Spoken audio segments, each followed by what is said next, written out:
Hey, thanks for making it to Veterans Info Tap. I'm glad you made it. There was a cabinet meeting and the VA secretary threw out some things. There was also some body language from the president on this specific topic. And therefore, I think, you never know, we might be seeing some changes coming. This is important to talk about because being prepared is, well, quite frankly, half the battle. So with that, let's go ahead and jump into this. Hit the thumbs up for me. Subscribe, share with a friend, all that good stuff. I really appreciate it. Every thumbs up and every minute watched really does help the channel expand its reach, and many hands make light work. So I appreciate everyone doing that for the channel, for ourselves, for the veteran sphere. All right, so with that, let's go ahead and start this, and then we will pause probably about halfway through and talk about it, and then let it run some more.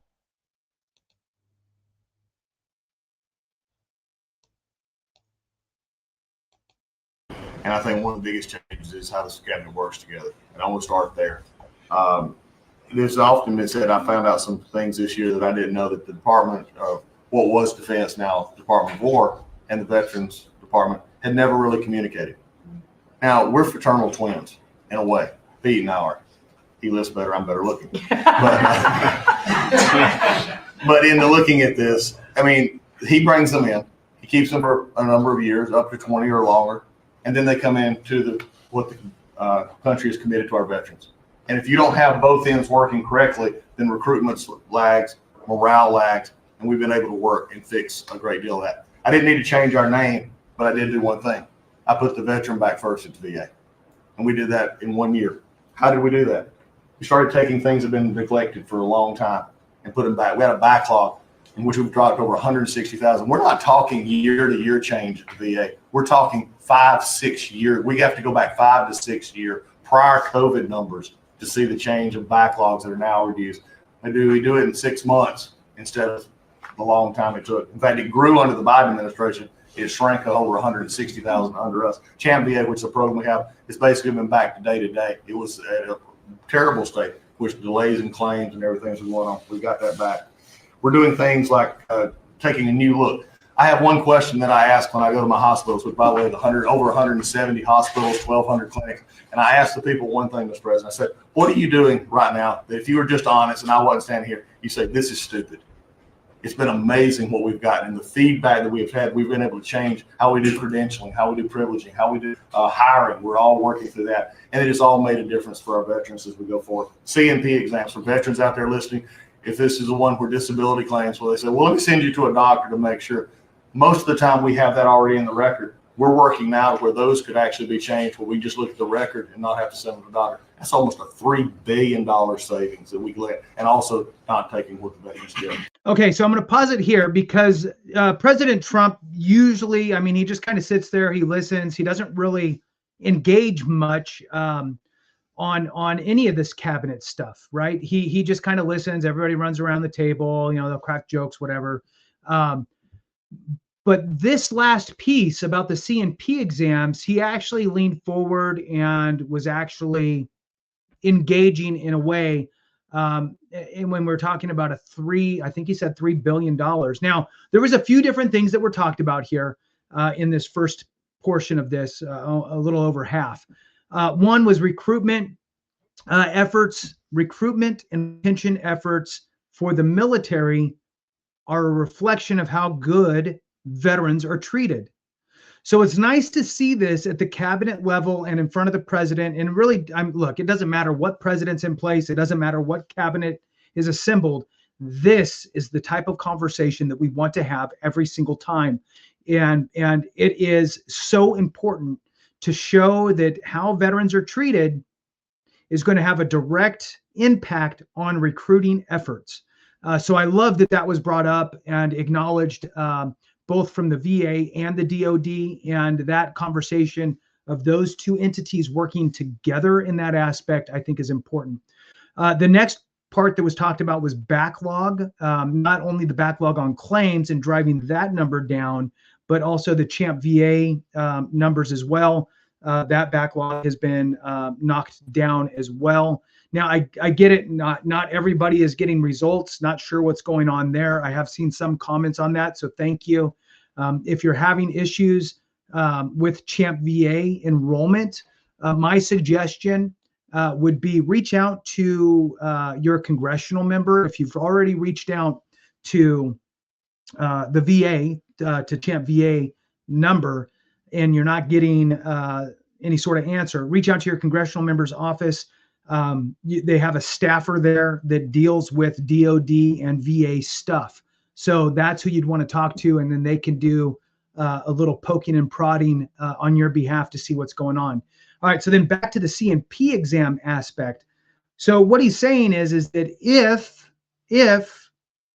a veteran's claim has all of the necessary components to make a decision, why would you need to go to the C&P exam?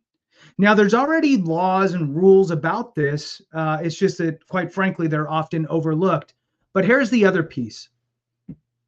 What that really means, if the VA moves toward that kind of methodology of, look, if you've already provided it from medical providers, why are we going to send you to another medical provider to tell us what we already know? If they go that route and they really double down on that, especially because there's savings, and we saw President Trump leaning forward with the $3 billion in savings, that it becomes extremely important that we as veterans filing claims, provide the VA in our claim submission all of the evidence that is absolutely required to do two things: create the service connection and assign the appropriate rating. The problem is, for many people, is they'll provide some information, but it's not enough.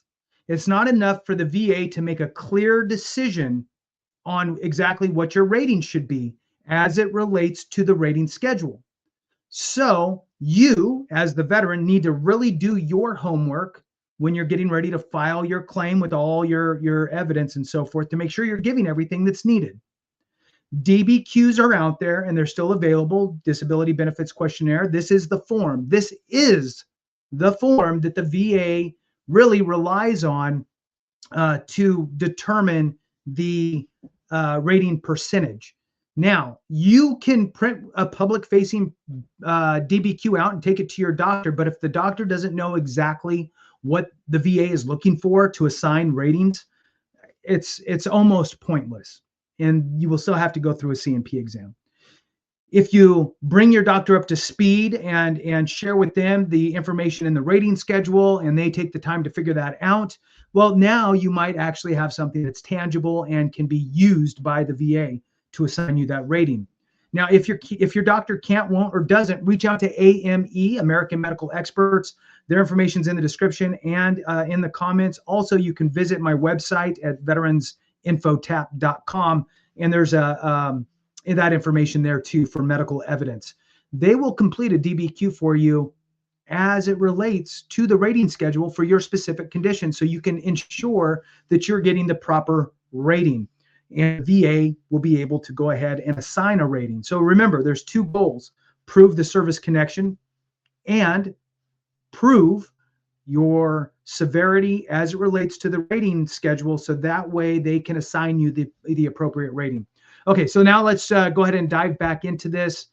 So all that to say is that there could be a chance that they're going to scale back on C&P exams if we do our part as the claimants. All right. It's going to bring our hospital system organizationally in line with the 21st century. We are the largest healthcare organization. It's about time we acted like it, Mr. President. You gave that leadership, and we're going to do it. And also, one thing, community care contracts getting ready to go out. It's one of the largest contracts in the federal government, but it does exactly what you and I have talked about before, making sure that our veterans can get care in the system or in the community, wherever they want it. We're getting ready for that. Now, I have one thing for all the press who really enjoyed the first of the year, saying, oh, they're going to cut all these jobs, 80.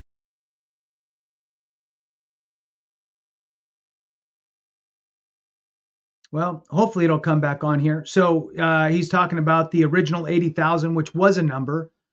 So the number was 80,000.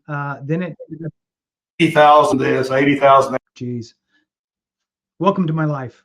I mean, it's it's like me reading. I mean, here we are.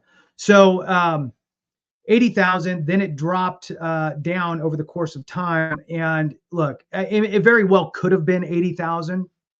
I mean, so I think that it is important that the press and the veteran community at the VA. Mr. President, every success that I just gave you came after the fact, or pretty much after the fact, that we had 30,000 take early retirement. Early retirement, no risk, although you reported it as loss and risk, you can't help yourself. 30,000 took the retirement. Every bit of the success that I just told you about came with a reduced workforce. It was a motivated workforce that said, how can we take care of veterans? That's what this cabinet does. That's what we're doing for you. Sure. And you've got the highest approval rating we've ever had at the VA. So that tells you something. You're doing a great job. Thank you very much. All right. So as far as the 80,000 thing, look, I believe personally that anytime that there's anything that's said or pushed out there that is negative for veterans or perceived to be negative for veterans, we need to be concerned and we need to voice that concern. I think that the reality was that the VA secretary realized that 80,000 was too steep of a number, adjusted the target, and lucky enough, that target was hit with the folks that were taking advantage of that early retirement that was put out. So with that, thanks for watching. I appreciate you very much. Have a great one. And remember, if we don't take care of each other, something went wrong.